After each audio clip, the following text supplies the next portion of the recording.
Sleeveless princess blouse की cutting करने के लिए कंप्लीट और परफेक्ट बता रहा हूं। और इसमें जो रहेगा चेंजेस, बैक डीप और फ्रंट डीप बहुत कम रहता और राउंडिंग में रहता। और देखिए किस तरह से इसको कटिंग करना है, शोल्डर कितने पे रखना है, क्या कहां पे क्या रखना है, वो पूरा मैं ए टू जेड कंप्लीट बता रहा हूं। ठीक है, तो फुल वीडियो देखिए। लास्ट में वीडियो अच्छा लगेगा तो लाइक कर देना, और चैनल पे फर्स्ट टाइम आए हो तो चैनल को सब्सक्राइब कर दीजिए। अगर फेसबुक पेज पे देख रहे हो तो पेज को फॉलो करके वीडियो को शेयर जरूर कर दीजिए। ठीक है, अगर आप फेसबुक पे हो तो यूट्यूब पे भी आप जा सकते हो बिल्कुल आसानी से, वहां पे आपको वीडियो हर एक मिल जाएगा बिल्कुल आसानी से। ठीक है, यूट्यूब चैनल का नाम है अफरोज टेलर।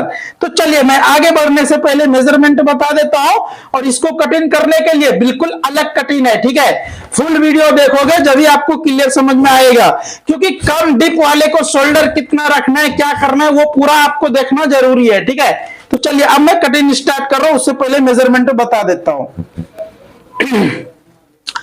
ब्लाउज लेंथ है 14 इंचेस, 14 इंची ब्लाउज लेंथ, और शोल्डर है 14, 14 इंची शोल्डर भी है, और आर्मुल है 18, 18 इंची आर्मुल, और अपर चेस्ट है 36, 36 इंची अपर चेस्ट, और मिडल चेस्ट है 37, 37 इंची मिडल चेस्ट, और वेस्ट है 35, 35 इंची वेस्ट, और फ्रंट डीप है 5 और बैक डीप है 7। अब देखिए 5 जो डीप है इसको किस तरह से कटिंग करना है वो सबसे मेन मसला है। ठीक है, तो आप वीडियो में लास्ट तक बने रहिए, आपको कंप्लीट समझ में आ जाएगा। तो आपको करना यह है, फर्स्ट स्टार्टिंग वाला मार्किंग ये वाला लगाना है कुछ इस तरह से। उसके बाद यहां से आपको स्केल ऐसा रख लेना, इसको भी आप यहां से मार्किंग लगा लीजिए। तो इस तरह से मार्किंग लगा लेने के बाद अब मैंने लेंथ के लिए मार्किंग लगा रहा हूं। तो लेंथ है ये 14, 14 इंची लेंथ। उसके बाद फिर यहां से आपको देखिए अब देखना है यहाँ पे डीप के लिए, डीप है 7 इंची, तो यहाँ पे कितना रखेंगे वो मैं बता देता हूं। और कभी भी ये वाला मार्किंग जो होता है डीप के हिसाब से, जैसे कि डीप रहता 10 इंची, 9 इंची, तो 6 इंची पे ये वाला मार्किंग लगाते, लेकिन ये डीप है 7 इंची, तो आपको यहाँ पे मार्किंग लगाना है 7 इंची पे ही। ठीक है, तो आप ये समझ जाए, इसको आगे पीछे करने का जरूरत आ सकता है। ठीक है, तो अब मैं करने के लिए भी बताऊंगा आगे पीछे किस तरह से करना है, लेकिन वीडियो फुल देखिए। ठीक है, अब यहां से आपको कुछ इस तरह से फर्स्ट ये दो मार्किंग को स्ट्रेट कर लेना है। उसके बाद अपर चेस्ट है 36, तो यहां पे चौथाई 36 इंची का चौथाई 9 इंची आ रहा है, 9 इंची पे ये मार्किंग लगाना है। वेस्ट है 35 इंची, तो यहां पे आपको 35 इंची पे ये मार्किंग लगाना है। उसके बाद पौने इंची प्लस करना है, तो यहां पे आपको 35 लिख भी देना है, ताकि ये इसके हिसाब से वेस्ट लगा सकते हो आसानी से। अब यहां पे सबसे मेन मसला है शोल्डर। ठीक है, अब शोल्डर जो है आपको रखना है मिनिमम, जैसा कि देखना डीप रहता 10 इंची, तो यहां पे मैं 5 इंची लगाने बताता हूं। ठीक है, लेकिन ये डीप कम है, तो आपको यहां पे लगाना है मार्किंग कितना पे 6.5 इंची, चलिए 6.25 इंची पे लगा रहा हूं। उसके बाद अब यहां पे आपको लगाना है 2.25 इंची पे, कितना 3 इंची से थोड़ा कम। अब यहां से डीप कितना है 7 इंची, तो 7 इंची पे ये मार्किंग लगाना है। तो सबसे मेन क्या हुआ इसमें शोल्डर, और देखना फ्रंट में भी अलग रहेगा, तो आप वीडियो में लास्ट तक बने रहिए। और ये जो मैं बता रहा हूं आपको कैसा लगेगा कमेंट करके एक बार लास्ट में जरूर बताना है आपको। ठीक है, चलिए अब यहां से मैं ये मार्किंग को फर्स्ट स्ट्रेट कर लेता हूं, क्योंकि देखिए अगर आप फर्स्ट टाइम चैनल पे आए हो तो बिल्कुल परफेक्ट और करेक्ट चैनल पे आए हो, हर एक कटिंग कंप्लीट बताता हूं मैं। अब यहां से ये सभी मार्किंग को स्ट्रेट कर लेना है। ये हमारा ये मार्किंग इस तरह से स्ट्रेट हो गया। अब यहां पे मसला है कि आपको आर्मुल, क्योंकि यहां पे कम करने की वजह से आर्मुल आगे पीछे हो सकता है, तो इसको मैं आपको बताया हूं पहले ही कि इसको आगे पीछे करने का भी ऑप्शन रहता है। अगर हुआ तो आगे पीछे सही पहले तो होना नहीं चाहिए। अब मैं मेजरमेंट करता हूं, 18 इंची 18 इंची आर्मुल है, तो इसको यहां से मेजरमेंट कर रहा हूं। देखिए ऑलरेडी कम ही हो गया, तो मैंने ये वाला मार्किंग कितना पे लगाया था 7 इंची, और डीप कितना है 7 इंची। तो आप ये ध्यान में रखिए और कंप्लीट देखिए वीडियो, जब भी आपको कंप्लीट समझ में आएगा। तो अब यहां से मैं इसको कटिंग कर दूंगा, ये आर्मुल हमारा कंप्लीट सेट हो जाएगा, कोई प्रॉब्लम नहीं होगा। अब इसको एक मार्किंग इधर से लगा लेता हूं, तो ये हमारा कंप्लीट हो गया। अब इसको मैं कटिंग कर देता हूं। अब इसके बाद जो मैं कटिंग करने के लिए आपको बताऊंगा वो बिल्कुल कंप्लीट देखिए, क्योंकि प्रिंसेस कटिंग सबसे मेन है, और प्रिंसेस कटिंग आप सही से कर दिए जब भी आपका चेस्ट कंप्लीट सेट होता और बैठता। ठीक है, तो आप कंप्लीट वीडियो देखिए और परफेक्ट देखिए। अब ये सभी को फर्स्ट में कटिंग करके निकाल लेता हूं। वीडियो को लाइक नहीं करे तो प्लीज एक लाइक करके प्यारा सा कमेंट भी कर दीजिए। अब ये सभी जगह पे नॉक्स लगा लेता हूं।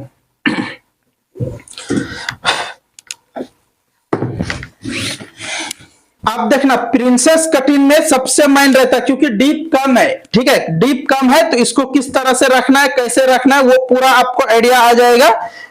इसलिए फुल वीडियो देखोगे जब भी आइडिया आएगा। अब यहां पे मैंने इस तरह से रख दिए। ठीक है, स्टार्टिंग जो आपको मार्किंग लगाना है यहां से लगाना है, कुछ इस तरह से। ऐसा एक मार्किंग ये हुआ और एक मार्किंग यहां पे लगाना है कुछ इस तरह से। उसके बाद यहां पे डीप के लिए मार्किंग। अब देखना बोट नेक भी और डीप नेक में भी तो किसी किसी का मेजरमेंट कैसा रहता, स्ट्रेट में रहता। ठीक है, और किसी किसी को ऐसा क्रॉस में रहता। तो ये मार्किंग, ये मेजरमेंट भी हमको स्टेट में ही बोले हैं, कस्टमर का ही मेजरमेंट करा हुआ है। ठीक है, मेजरमेंट कस्टमर ने खुद ही सेंड किया है। तो ये हमारा स्टेट में है मेजरमेंट 5 इंची, कितना 5 इंची। तो क्रॉस में ये कितना हो जा रहा है 6 इंची। तो ये हमारा डीप समझ लीजिए 6 इंची है। तो इसको क्या करूंगा, यहां से कुछ इस तरह से मार्किंग लगाएंगे।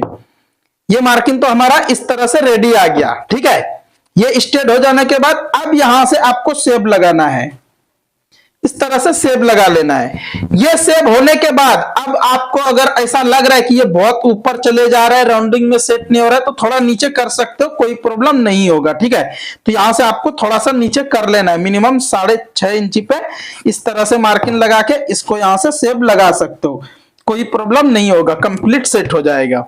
उम्मीद करता हूं ये आपको समझ में आ गया। अब मैं इसको फर्स्ट यहां तक कटिंग करूंगा, उसके बाद में आपको प्रिंसेस कटिंग कैसे करना है वो बताऊंगा। तो बिल्कुल वीडियो में लास्ट तक बने रहिए। और एक बात, शोल्डर तो आप देख लिए किस तरह से मैंने रखे, क्या करे। ठीक है, लेकिन साइड वाला जो प्रिंसेस है सबसे मेन है वो, तो आप कंप्लीट देखिए और परफेक्ट देखिए। अब ये वाला मार्किंग मैंने चेस्ट पॉइंट के हिसाब से लगाए। चेस्ट पॉइंट ऐसा साइज है तो मिनिमम आप 10 इंची पे लगाइए और यहां पे आपको मिनिमम 5 इंची पे लगाना है। उसके बाद आधा इंची में इस तरह से क्रॉस में मार्किंग ये वाला लगाए, तो आपको भी सेम इसी तरह से लगाना है। अब यहां पे मैं मेजरमेंट कर रहा हूं, कितना आ रहा है, थोड़ा सा बढ़ के रखना चाहिए क्योंकि 3.5 इंची कम हो जाएगा।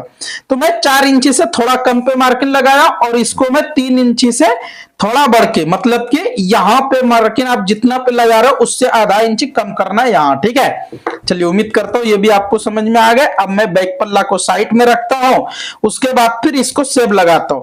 अब देखो ये सेब मैं किस जैसा मैं सेब लगाता हूं, अगर आप इस तरह से सेब लगाने के लिए सीख लिए तो 100% बोल रहा हूं आपका कटिंग बिल्कुल परफेक्ट और कंप्लीट होगा। ठीक है, अब इसको भी यहां से मैं कटिंग करके निकाल लेता हूं। ये आपको कटिंग कैसा लगा कमेंट करके जरूर बताइए। ठीक है, अब देखिए ये तो हमारा साइड वाला प्रिंसेस कटिंग करने के लिए बताऊंगा और किस तरह से करना है, कितना पे रखना है, वो पूरा मैं A to Z बताऊंगा। तो उससे पहले मैं नेकलाइन को भी कटिंग कर देता हूं। ये कटिंग हो गया। अब मैं साइड वाला पार्ट कटिंग करने बता रहा हूं। तो इसको यहां से इस तरह से रख लेना है, उसके बाद फिर यहां से कुछ इस तरह से आपको रख देना है। तो ये हमारा कंप्लीट बैठ गया। और हमेशा आप साइड वाला प्रिंसेस कटिंग कर रहे हो तो बिल्कुल क्या ध्यान रखना चाहिए क्या नहीं वो मैं कंप्लीट बता रहा हूं। तो फर्स्ट यहां पे आपको 1 इंची पे मार्किंग लगाना है, उसके बाद ये मार्किंग लगाना है। अब सबसे मेन है ये, क्योंकि ये मार्किंग अगर आप मिस्टेक करोगे तो या तो चेस्ट फ्लैट हो जाएगा या तो चेस्ट टाइट हो जाएगा। तो कंप्लीट आपको ये वाला मार्किंग लगाना। अगर आप ये मार्किंग कंप्लीट लगा दिए जब भी आपका फिटिंग होगा कंप्लीट और परफेक्ट। ठीक है, तो ये मार्किंग लगाना कैसे वो देख लीजिए। जैसा कि अपर चेस्ट है 36 इंची और मिडल चेस्ट है 37 इंची, तो यहां पे मार्किंग 1 ही इंची डिफरेंस है अपर चेस्ट और मिडल चेस्ट में, लेकिन मैं यहां 3 इंची पे मार्किंग लगा रहा हूं। क्यों? क्योंकि ये साइज थोड़ा बढ़ के है, इसीलिए। अगर यही 1 ही इंची डिफरेंस रहता अपर चेस्ट और मिडल चेस्ट में तो मैं 2.5 इंची पे ही मार्किंग लगाते, लेकिन ये थोड़ा साइज बढ़ के है और डिफरेंस बॉडी है, इसीलिए मैं कुछ इस तरह से मेजरमेंट 3 इंची पे लगा रहा हूं। अगर 2 इंची डिफरेंस रहता, यही साइज रहता तो ये हम 3.5 इंची पे लगाते। अगर यही साइज रहता और 3 इंची डिफरेंस रहता तो और मैं आगे जाते, मतलब कि आपको यहाँ पे जितना आगे लगाओगे मार्किन उतना अच्छे से चेस्ट सेट हो जाएगा और परफेक्ट बैठ जाएगा। ठीक है, उम्मीद करता हूं ये आपको समझ में आ गया होगा। तो ये हमारा 3 इंची वाला मार्किन जो है इसके ऊपर मैं सेब लगाता हूं कुछ इस तरह से। और ये सेब जो मैं लगाने के लिए आपको बताता हूं, तो आपको ये आइडिया कैसा लगता है इसके बारे में कमेंट करके जरूर बताइए। और आप सभी किस हिसाब से कटिंग करते हो वो भी आप कमेंट करके बताइए कि ये जो मैं तरीका बताता हूं आपको कैसा लगता है। ठीक है, चलिए अब यहां से मैं एक दूसरे के ऊपर ऐसा रख लेता हूं, क्योंकि इस हिसाब से कटिंग करोगे तो कभी भी चेस्ट आपका टाइट नहीं होगा, लूज नहीं होगा, कंप्लीट सेट होगा। ठीक है, अब देखना बैग में मैंने कितना गिराए थे ये वाला शोल्डर 7 इंची पे। शोल्डर के लिए ये आर्मोल के लिए जो मार्किंग मैंने यहां पे लगाए थे 7 इंची, लेकिन फ्रंट में आपको थोड़ा कम लगाना है क्योंकि ये फ्रंट है और फ्रंट पार्ट में कम लगाना है, जब भी आपका आर्मोल होगा कंप्लीट सेटिंग। अब यहां से 36 इंची का चौथाई सेम मार्किंग 9 इंची पे लगाना है। उसके बाद फिर ये वाला शेप भी लगा लेना है। अब वेस्ट है 35 इंची, तो यहाँ पे आपको 3 इंची पे ऐसा रख के, देखिए इधर मैंने मार्जिन छोड़ दिया तो 3 इंची आ रहा है, 3 इंची को उठा के यहाँ पे रख लेना है। वेस्ट आपका जितना है उसका चौथाई यहाँ पे एक मार्किंग लगा लिए। उसके बाद फिर यहाँ से आपको स्ट्रेट कर लेना है। उसके बाद आप ये वाला मार्किंग लगाने से पहले बैक पल्ला की जरूरत पड़ता। ठीक है, बैक पल्ला की जरूरत पड़ता, क्योंकि बैक पल्ला अगर आप कंप्लीट नहीं रखोगे तो ये आपका कटिंग होगा नहीं सही, और आपका जिस टाइम में साइट लगाओगे उस टाइम में बहुत ज्यादा आगे पीछे होगा। तो आपको हमेशा ये बैक पल्ला इस तरह से रख के यहां से कट मार्किंग लगा के उसके बाद स्ट्रेट कीजिए। इस तरह से स्ट्रेट करने से होता यह है कि आपका साइट लगाने में कंप्लीट सेट हो जाएगा। ठीक है, तो ये हमारा कुछ इस तरह से आज की कटिंग है। आप सभी को कैसा लगा कमेंट करके जरूर बताइए, क्योंकि ये स्लीवलेस है, मैं स्टार्टिंग में ही आपको बोल दिए थे स्लीवलेस वाला ब्लाउज है। तो ये हमारा कुछ इस तरह से ब्लाउज की कटिंग हो गया कंप्लीट। तो आप सभी को कैसा लगा कमेंट करके जरूर बताएं। अगर आप नॉर्मल ब्लाउज की कटिंग या तो नॉर्मल ब्लाउज की स्टिचिंग देखना चाहते हो, यूट्यूब पे देख रहे हो तो डिस्क्रिप्शन में मैं लिंक दे दूंगा, बिल्कुल आप डिस्क्रिप्शन में देख सकते हो। अगर फेसबुक पे देख रहे हो तो यूट्यूब पे आपको आना पड़ेगा, या तो फिर फेसबुक टाइटल जो रहता है उसके नीचे भी मैं लिंक दे दूंगा, फेसबुक में भी सिलाई का, तो आप वहां पे भी वीडियो देख के सीख सकते हो। बिल्कुल सिलाई करने भी और कटिंग करने भी हर एक काम आपको आ जाएगा बिल्कुल आसानी से। और एक बात, फेसबुक पे देख रहे हो तो पेज को फॉलो करके वीडियो को शेयर जरूर कर दीजिए। ठीक है, और यूट्यूब पे देख रहे हो तो बिल्कुल आप एक प्यारा सा कमेंट कर दीजिए कि आप सभी को हमारा कटिंग कैसा लगता है और आप सभी कहां से हमारे वीडियो देख रहे हो, ताकि हमको भी हिम्मत मिलेगी और हमको भी ऐसा लगेगा कि नहीं हम सही जगह आए हो और सही मैं वीडियो बना रहा हूं। हमारे कटिंग देख के हर मेंबर्स को फायदा हो रहा है या क्या हो रहा है इसके बारे में कमेंट करके जरूर बताइए। अब यहां से हाला को भी थोड़ा सा कटिंग कर लेना है, ज्यादा तो नहीं कटिंग कीजिए क्योंकि ये डीप नेक वाला है। और ऑलरेडी मैं जिस टाइम में शोल्डर लगाता हूं मार्किंग उसी टाइम में ज्यादातर सेट हो जाते हैं। ठीक है, उम्मीद करता हूं ये कटिंग आपको समझ में आ गए होंगे। नेक्स्ट मिलता हूं अच्छा सा वीडियो लेके, अच्छा सा कटिंग लेके। तब तक के लिए आप सभी वीडियो देखते रहिए, मजे में रहिए, खुश रहिए, दुआ में याद रखिए।